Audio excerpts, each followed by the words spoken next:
My name is Hamilton Glass, originally from Philadelphia. I've been here since 2007.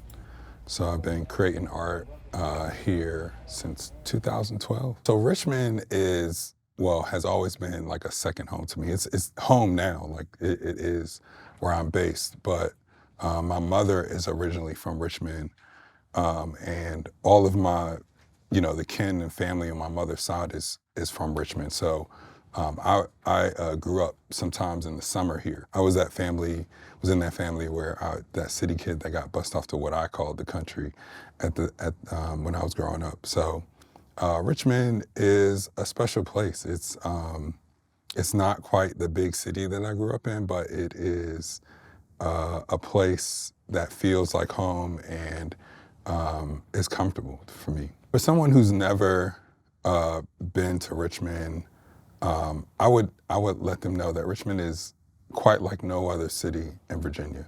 It is, to me, a culmination of Atlanta and New York. It's like that right in between, and it sits in this unique spot on 95. And so when you come here, you not only start to get hit in the face with all of the history, the rich history that's here, but also the unique people. Like, there are people from all over the East Coast that land here in Richmond and kind of do really cool things that I think they might not be able to pull off in a bigger city. And so it makes Richmond this like big city vibe with a small city surroundings. I consider myself an entrepreneur and artist and business person, actually all the above. I have to do a little bit of all three to survive. But at heart, I think I'm a creative, right? So I went to school for architecture because I thought I could not be a full-time public artist or artist in general. And so when I did that, I noticed like right away that I didn't, architecture wasn't the thing that I wanted to do. Wanting to make my parents proud and not waste money, I stuck with it. And so in 2008, I lost my position as an architect and realized that I was doing something that was kind of like soul sucking, right? Like it was something that I really wasn't passionate about, and I was just following just to keep on this, the daily steps of what I was supposed to do.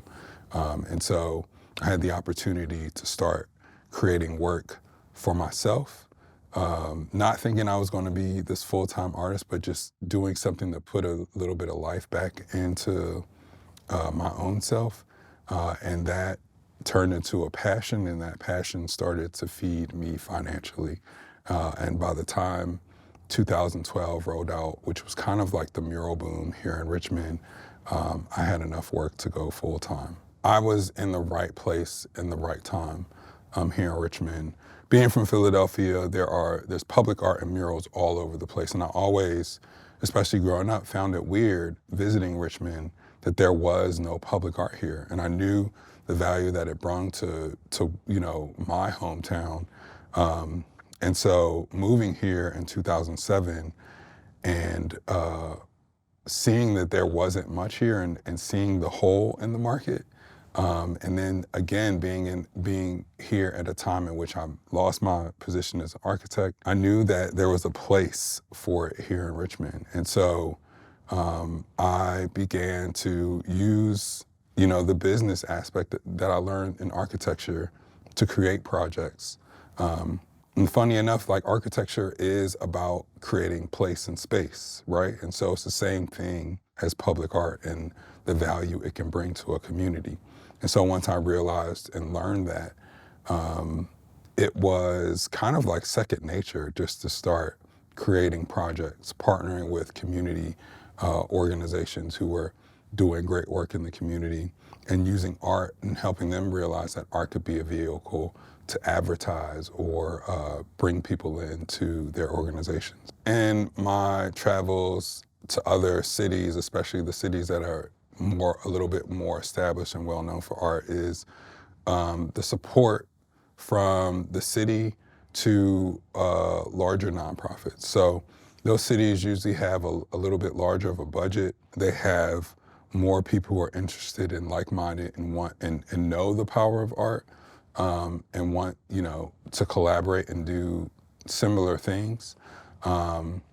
And they're a little bit more open to fostering that. And so I think Richmond, being the size that it is a plus and a minus, right?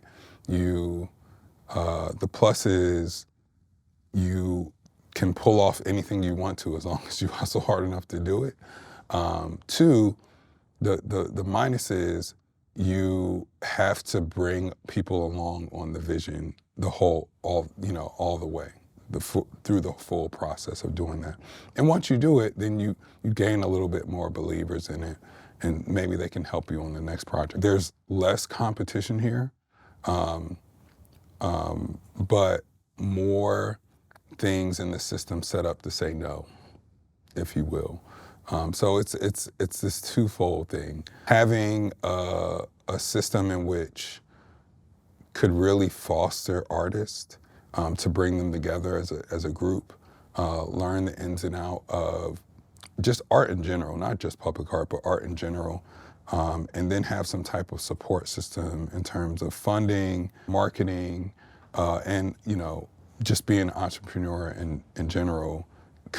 We could breed more sustainable artists here in Richmond. I can remember, when I first started here, there was, almost every place that I did a piece, there was someone yelling that I was encouraging graffiti or vandalism. You know what I mean? And being from a place in which the murals were used as graffiti abatement, I knew that wasn't true. So it was like I had the foresight just because I saw it in another place.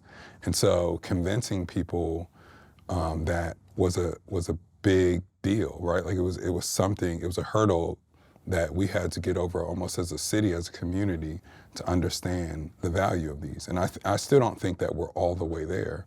But now that we are starting to get nationally recognized for this work, I think some people's eyes are starting to open. So we're still really young in that. We're a little bit over 10 years in that, right?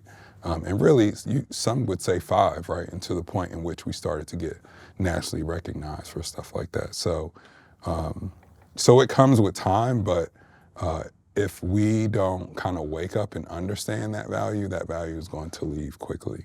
We need to come together and it's on us, and I say us as the artists. Like, we need to come together and make sure that we are on the same page, for one. I hesitate to say, create some type of guild or collective or group, because there's always egos in that. And I'm not even saying that that's not the right way to do it, but we just need to be on the same page. And I think for the most part, a lot of us are.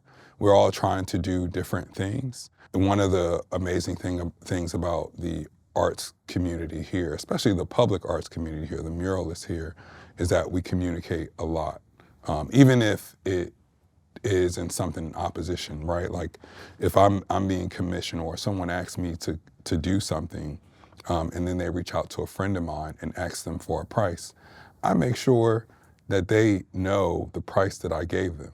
Not because I don't want them to get it, because I want them to hold their value at that same price, right? We determine what our worth is also, right? I don't even want to call it competition, but I want everybody to be able to eat.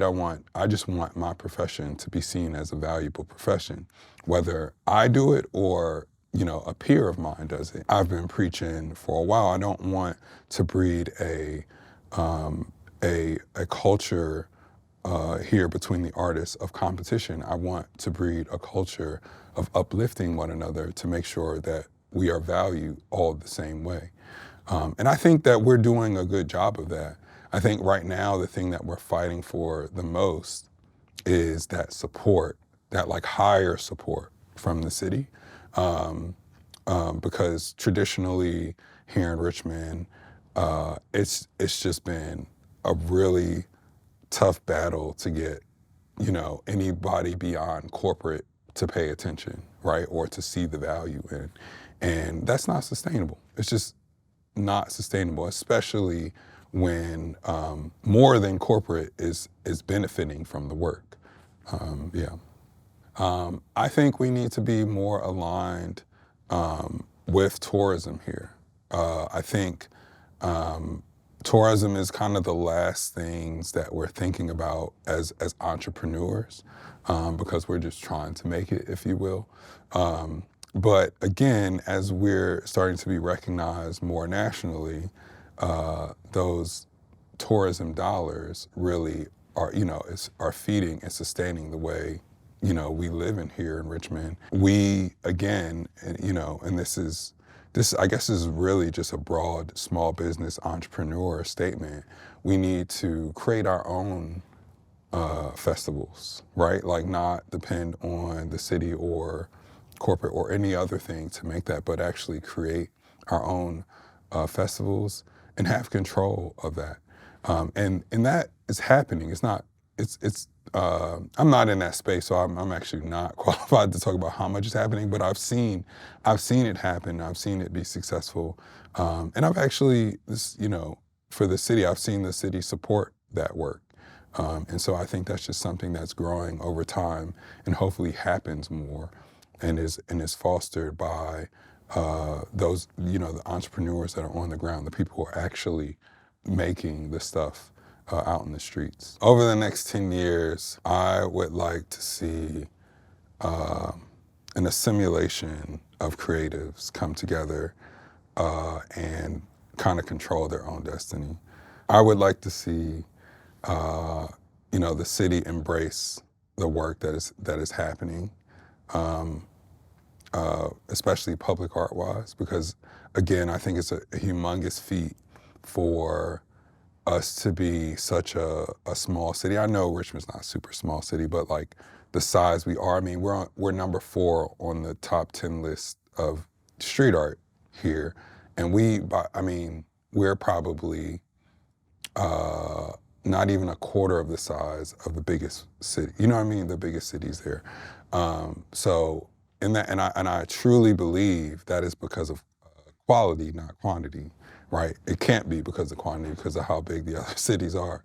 And so I would love to see that true potential be tapped into. And I think about all of the students, kids, just younger artists who are coming here just because they heard Richmond is number 4 on the list or has a hustling and bustling art scene, right?